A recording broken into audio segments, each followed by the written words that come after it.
Good evening and welcome to our AAIP webinar. Today we are going to be going over the staff meeting. This is our video module for staff training on a staff meeting. Before we get started, I just wanted to go over a few things. One is next Wednesday, the 25th, Dr. Sheldon and I will be speaking to the directors at the Seattle Study Club, which is going to be in Orlando. So if you're going to be going to the study club, please check your directory and come and see us. We also, one other thing, we do have a change in our schedule, and that is we were scheduled on January 31st to do the next webinar of January, but we're going to move that to February 1st.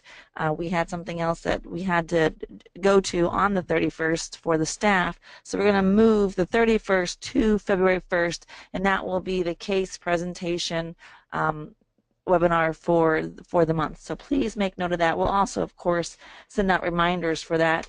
In addition to next week, Wednesday, speaking at the Seattle Study Club, we're also going to be in April. We're going to be in New Jersey. We're going to be speaking to a perio group there, and then of course we're going to be at the AAP in Boston in September. So far, those are things that we have upcoming as far as our speaking arrangements. So I do hope that we see you guys at one of those. Everybody did receive a pretty large essay written by Dr. Sheldon when he was supposed to be on vacation over the last 4 weeks. But I know he was working on a pretty large essay, and we have been getting a lot of responses from that. So if you haven't yet had time to read over the essay, please check it out. And if you have any questions or comments, Dr. Sheldon does love to get those. We also we have a Facebook page coming soon, something we've always wanted to kind of get together. Recently have a new member that has volunteered and taken on that position, and we're very excited to see that coming. So as soon as we get that up and going, we will let you know as well, so we get some good information on that, some good blog and such on that. It would be a great thing for us to get started. So some good stuff that we have coming up. So like I said, tonight we're going to be going over how we do a staff meeting, which is of course how we recommend you do a staff meeting. It's very effective for us. We plan and look forward to these every single week. Yes, every single week we do a staff meeting. I have offices that do it every other week. Fine. That's fine. We have offices that do it once a month. Don't really think that's a good idea. It's just too long of a span. And then we have offices that don't do them at all, which is a horrible idea. But the reasons why we hear that people don't do them is because they say, we've tried them, we've done them, they're not effective, they don't work, they turn into gripe sessions. It just doesn't work for us. So we are going to show you a way to make them not a gripe session, where they are very effective, and you can get communication out, you can get education in, and it can be something that is very effective for you. We usually, we block our staff meetings for an hour. Usually we find that you can spend the first 30 minutes really going over material for a staff meeting, and then the rest of the time you can use for education. So we will pick something every week to educate the staff on. Maybe it's a new piece of equipment, maybe it's a new material, maybe it's education on some difficulties a staff member had explaining something to a patient, or some kind of difficulty they had with the patient. So they'll ask the question, they'll submit it to Dr. Sheldon and I during the week, and then we usually pick something to educate the staff on. And it goes very, very well. So we recommend that same type of template when you are doing your staff meetings. If you follow the staff meeting the way we do it, and you stick to your guns on what you allow, what you don't allow, they won't be gripe sessions, and they're so effective. Usually we play the video and then we go back through the video and I talk about it. This, because the staff meeting video is about 30 minutes long, I'm not going to do that. I'm going to stop it as it goes along to just comment on a few things. Again, we're going to send you this. You don't have to make great notes, but this template structure is what I want you to key on. We start from start to finish. We do the exact same guidelines every single time. So here we go, the video for the staff meeting.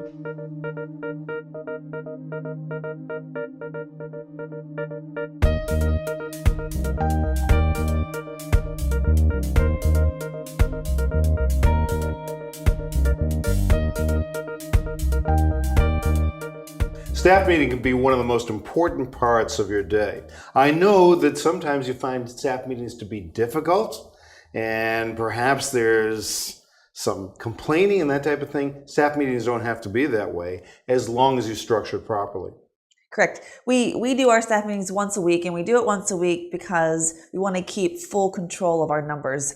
We have talked about doing them more long-term, once every 2 weeks, once a month, which some people do, but we feel like that would give us a chance for the numbers to kind of get more out of control. We find that staff meetings once a week are very motivational. It helps our staff stay excited, and it helps them keep involved in what they can do to either keep our stats going well or getting better. And how we keep them from becoming gripe sessions is we do have the flaps and handlings, which is the first thing we do. And as you'll see from the video, we staff can participate in that to come up with a problem of the week, but they have to have a solution attached to that problem.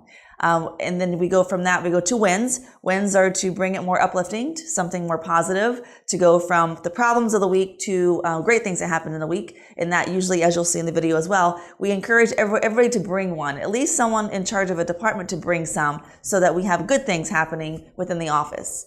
We go from that, we go to our stats and our graphs, and you'll see that we show everybody, we want everybody to know how the office is doing, because we can't come together with solutions unless we all know what's going on. So we show the stats, we show the graphs, and then we come up with a battle plan, and together, as you'll see, we have people assigned to each part of that plan, so they know exactly what they need to do to get our stats better.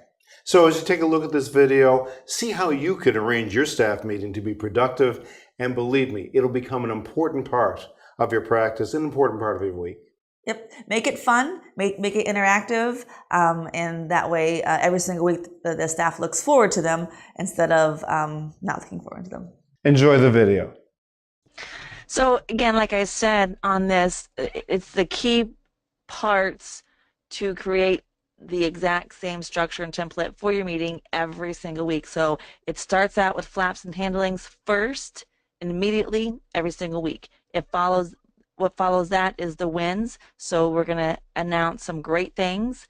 Then we go to stats and graphs to show the entire staff the stats and the graph for that week.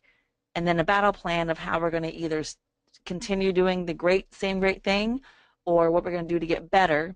And then from that, we go to the education portion of the staff meeting. It's the exact same template every single week. And it's up to you and your office manager to create that staff meeting, the day before, a few days before, however you do it.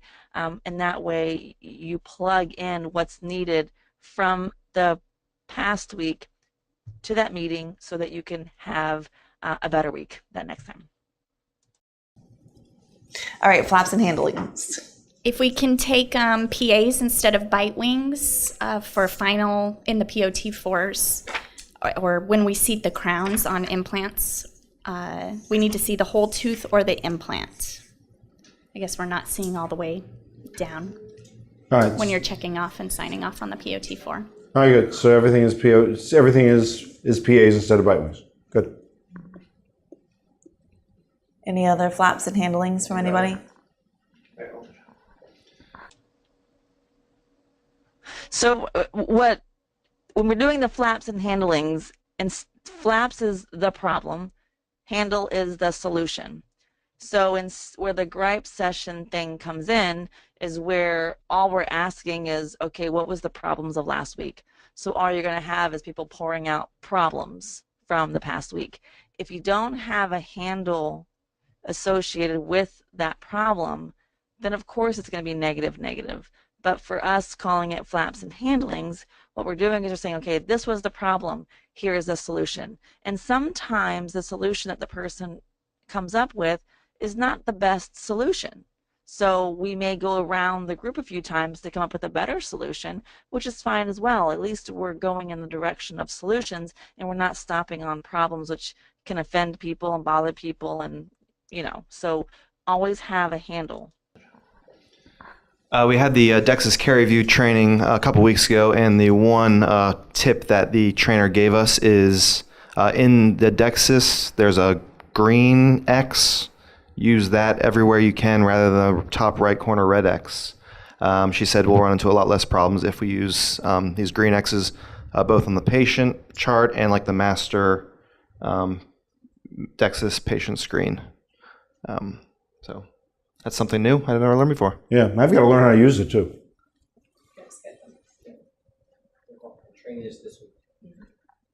Good. We need to make sure that we're using remote desktops still in each of the rooms. So we had a couple notes lost last week, and they were due to not having remote desktop up in the room.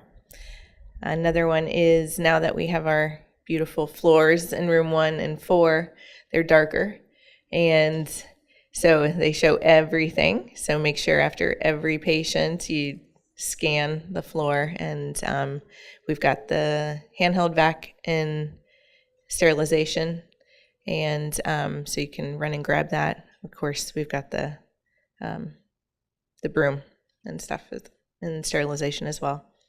The last one I have is to turn off Blue Note after the doctor has come into the room. Please turn it off.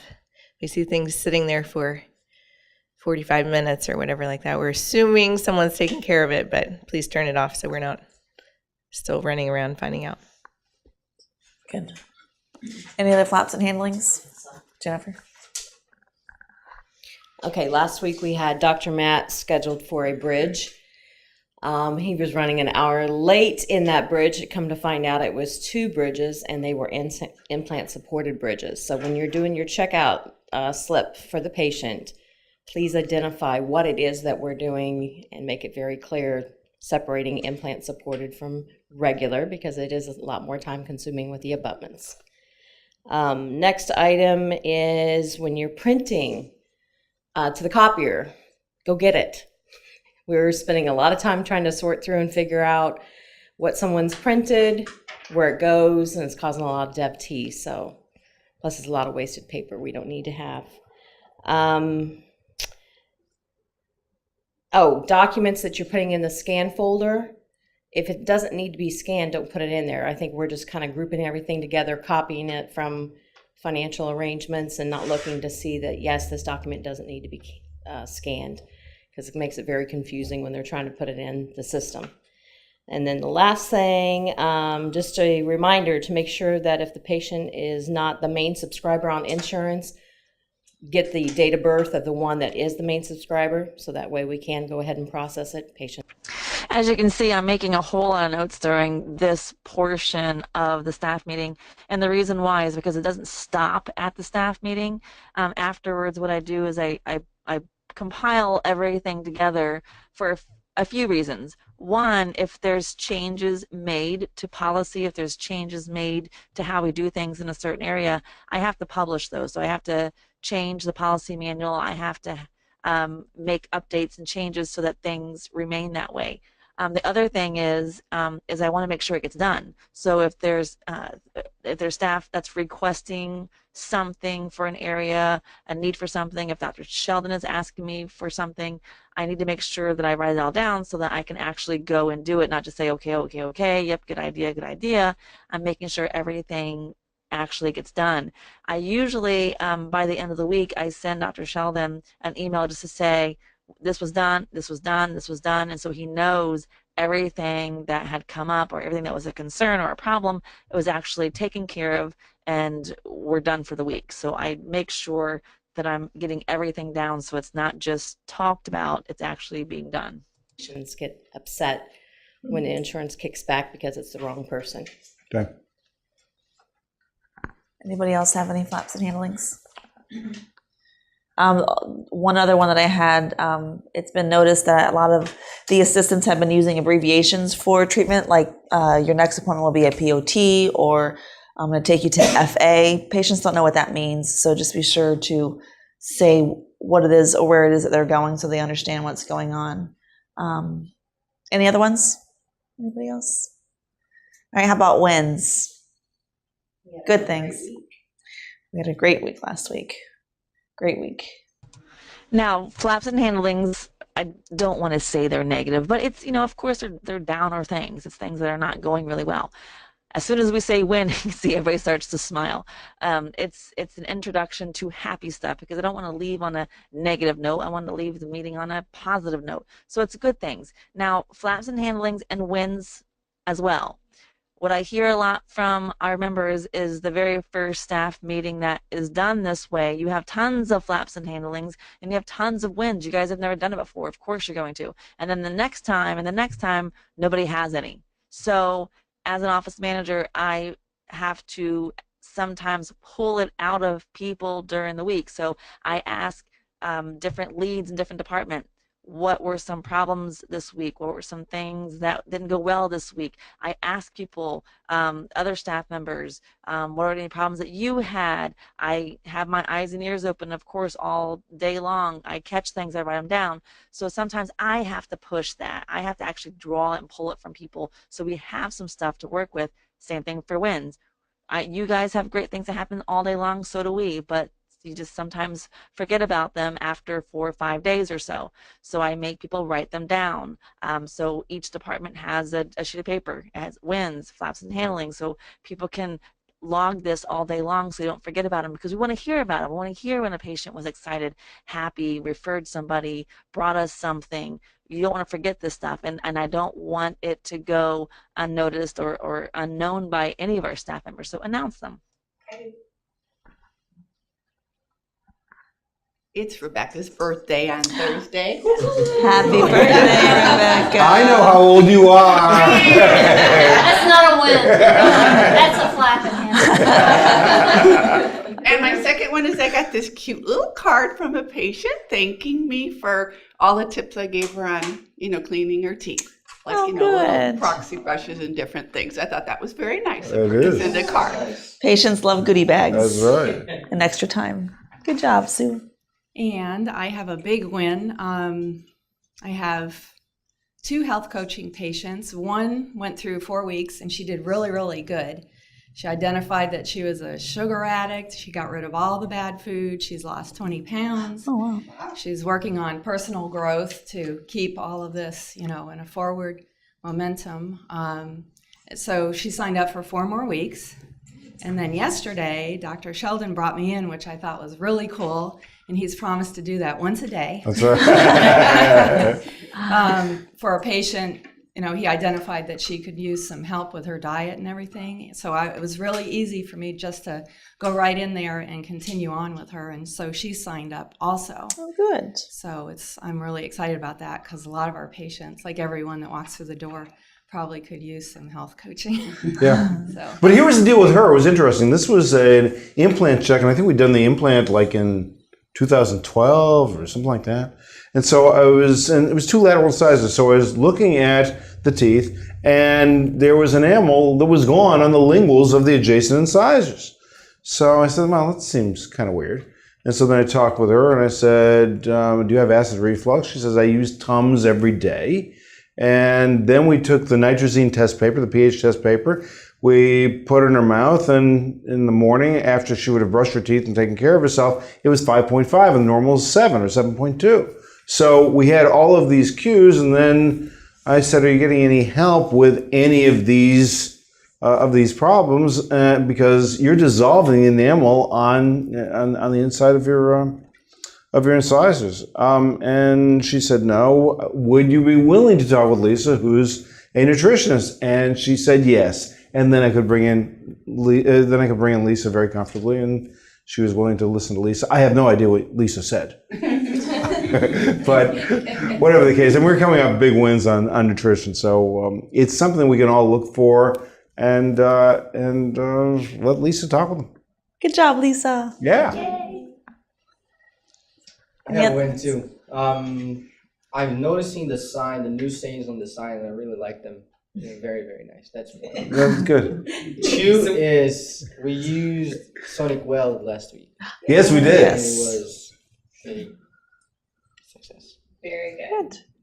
And three, it's been a year I'm here. So I don't know if it's a win. April 1st, that's right. Yeah, April 1st. Good. We Happy to love be here. having you We here. love having you here, Michelle. Thank you. Rebecca loves having you here, especially every week. She never said that to me. Follow that up with Stephanie's win, 1 year anniversary. Oh, that's right. Yay. Wow. Any of the wins, girls?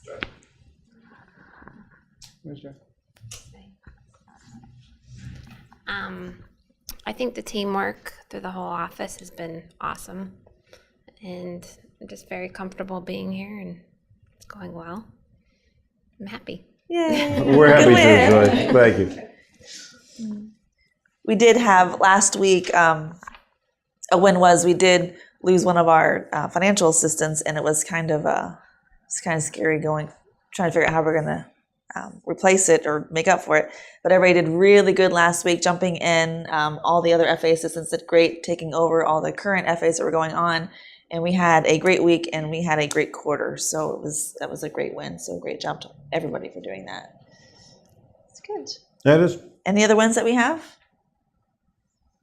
Okay, good. We'll go to our stats. We did have, as I just said, we did have an increase, spike in our collection, great production.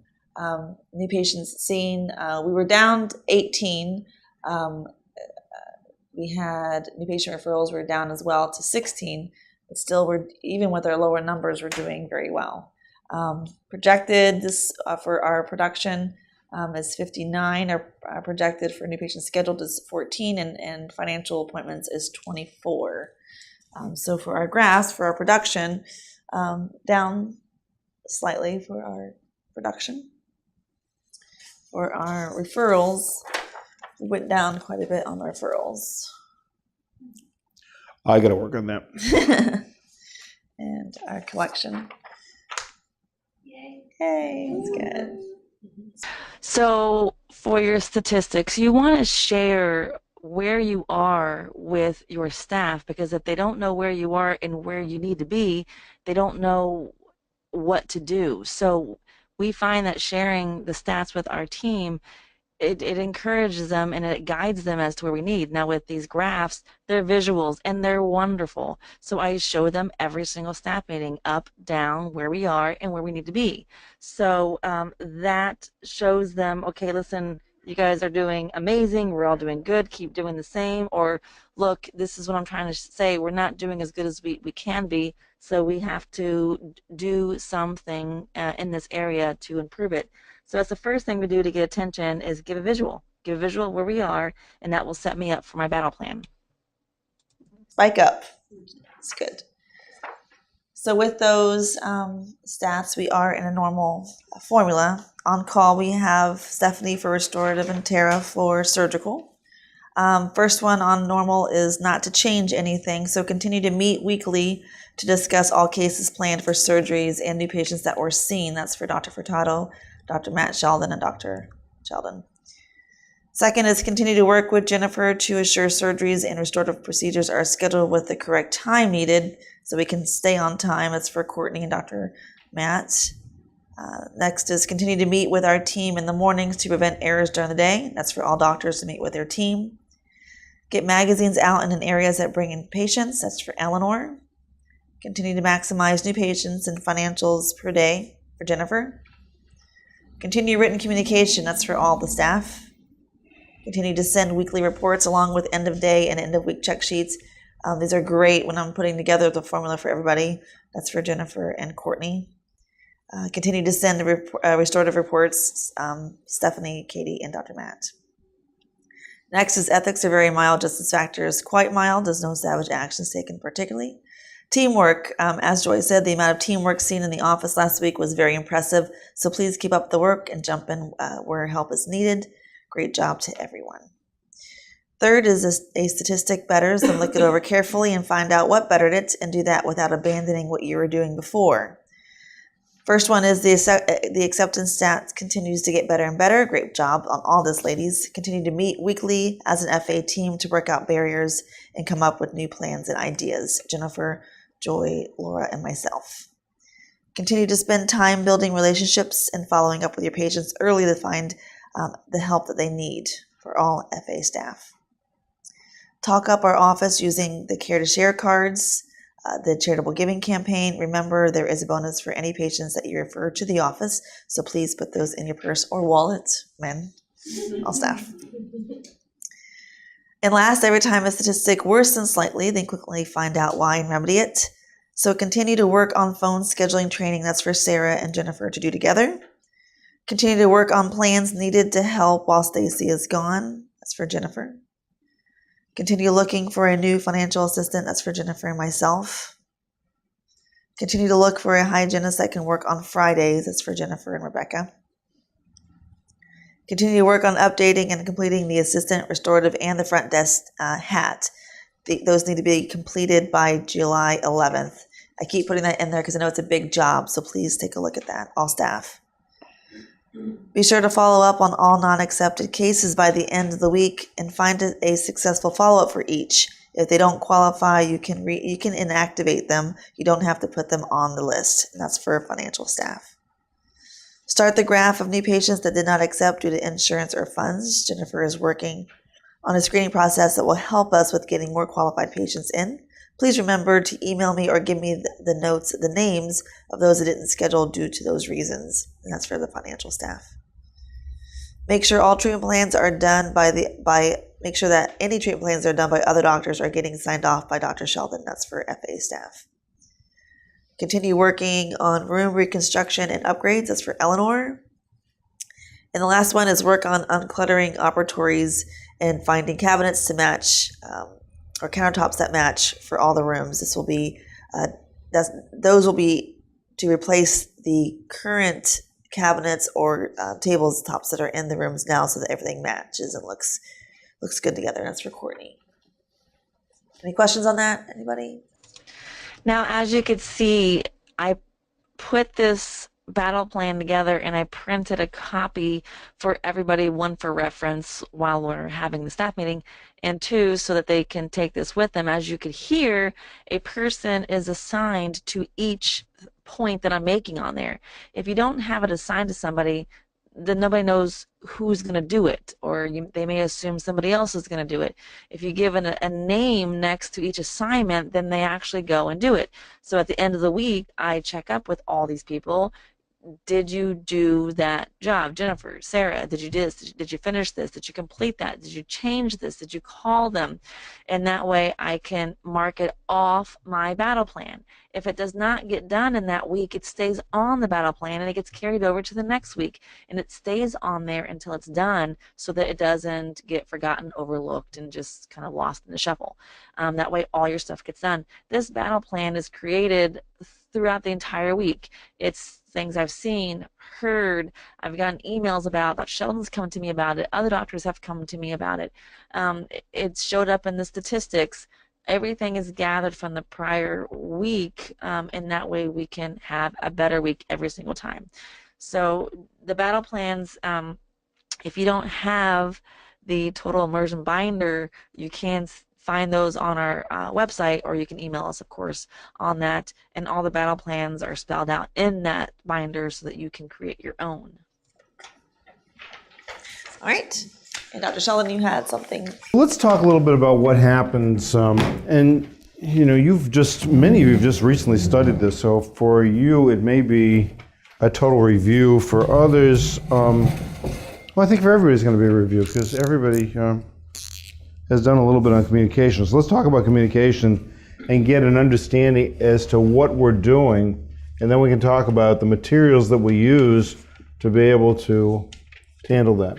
So we have a single person here, and that can be any of you, and what you're doing is to shoot out a communication to somebody, okay? So I'm talking to you. Stephanie, you're right in front of me. I'm talking to you. So what's the next step in that communication?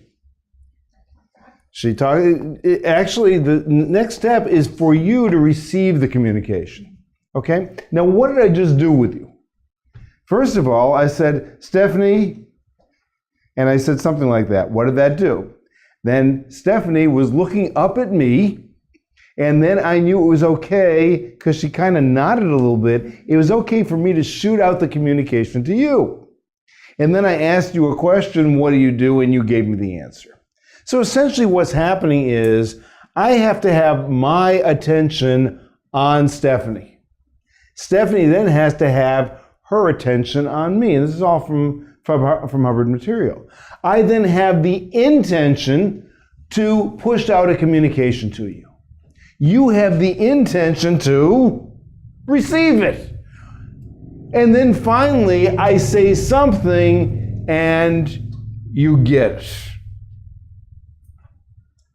All of the, it sounds like a lot, doesn't it? Just to say a couple of words, come on, give me a break. But that's really what's happening. Let's assume, some of you play ball at one time or another. So let's assume that I just went like this and didn't say a word to Stephanie. What would happen to her? I'd hit her in the head, something really pleasant like that. So what do? Stephanie, you ready to catch the ball? Okay, so, all right, then I have my attention on her. She now has her attention on me. She's not going to get hit in the head. Then I'm going to throw it to her. Stephanie's going to catch it. All of those things need to be done. I have to have the intention to throw it. She has to have the intention to receive it. Then she might even say something like, oh, my hand hurt. An acknowledgement. Then she can do the same thing to me. So now Stephanie looks at me, says, what? Catch! Okay.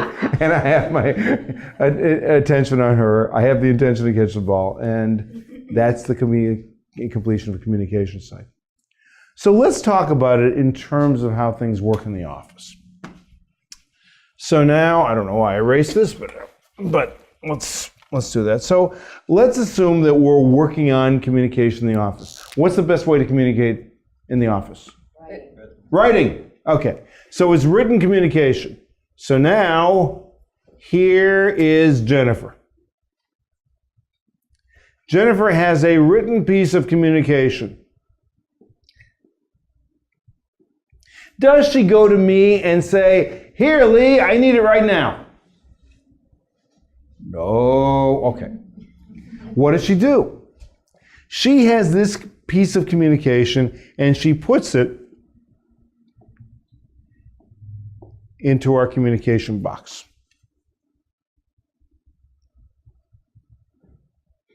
Why is that? Why wouldn't you just show it to me? Anybody?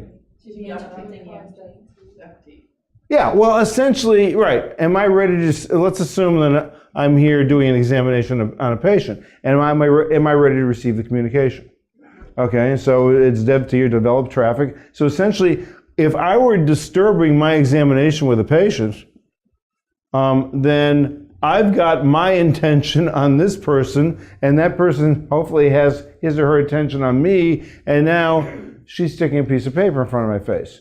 What's that going to do to the relationship that I'm having with that other person?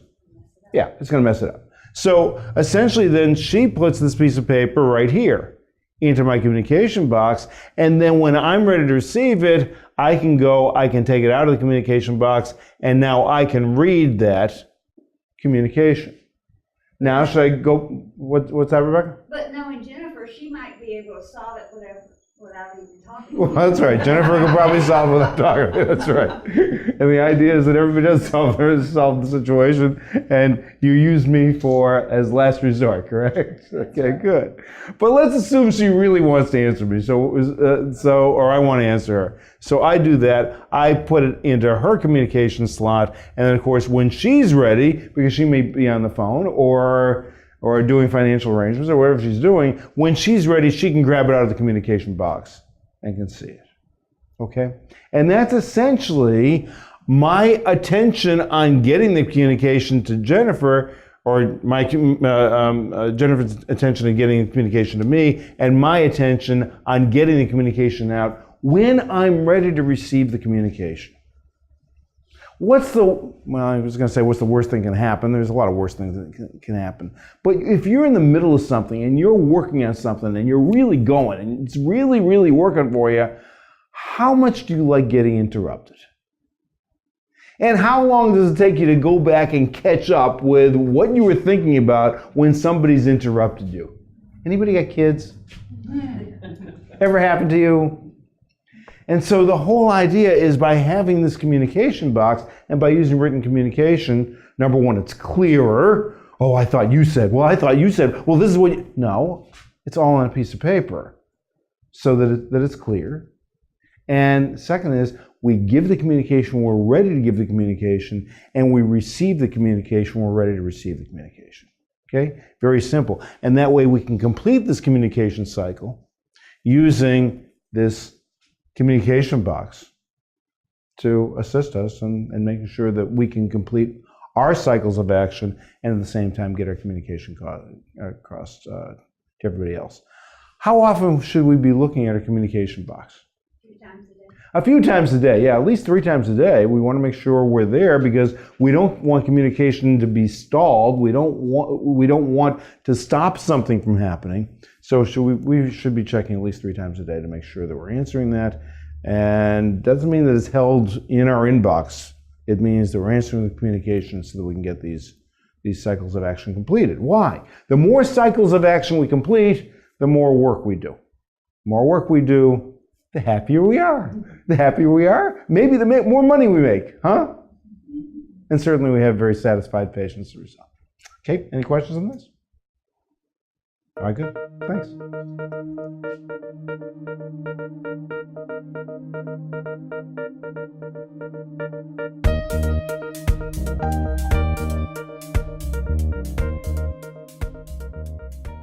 So with that, we definitely recommend that you doctors get with your office managers as soon as possible and start planning your next staff meeting. Now, I don't recommend, I don't find it effective at all to do your staff meetings at the end of the week for the obvious reasons. You get everybody motivated, educated to move on. They have their weekend, they come back Monday, and it's gone. So I definitely recommend these for the beginning of the week.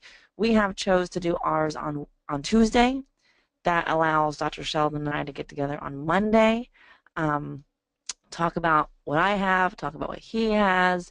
I can talk to the leads. I can, do my investigations to make sure I have everything put together, my meeting material on Monday, and then we can have it ready to go for Tuesday morning.